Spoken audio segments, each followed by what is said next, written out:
ভাই chicken fry আছে? জি ভাই আছে। ভাই চিকেন ফ্রাই কত কইরা? 100 টাকা। ভাই আমার একটা চিকেন ফ্রাই দেন। মাত্র একটা চিকেন ফ্রাই? আচ্ছা দিতাছি। কে আছস? একটা চিকেন ফ্রাই দিয়ে দে রে। এই ভাই 5টা চিকেন ফ্রাই, 2টা বার্গার, 2টা পাস্তা, তাড়াতাড়ি পার্সেল দেন তো। আরে স্যার আপনি? স্যার বসেন। স্যার পার্সেলটা স্পেশাল করে তাড়াতাড়ি রেডি করে দে, আর একটা পরে দেইস। ভাই আমার চিকেন ফ্রাইটা, আমি তো ওনার আগে আইছিলাম। বেটা চুপ করে ঘরে থাক। স্যার আমার অনেক বড় কাস্টমার, স্যার রেগে দিমু, পরে থাকলে তোর দিমু। তাইলে ভাই আমার টাকাটা দিয়ে দেন, আমার চিকেন ফ্রাই লাগতো না।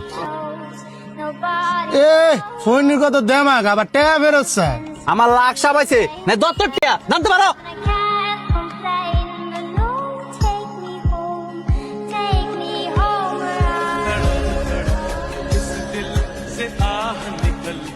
ভাই আপনার কাছ থেকে এটা আশা করি নাই।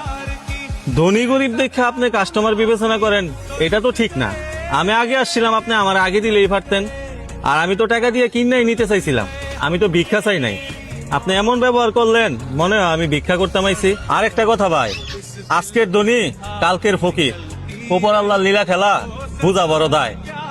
আর এই সমাজে এখনো গরিবরে মূল্যায়ন করতে পারে না, সেটা আপনারা আবারও প্রমাণ করলেন।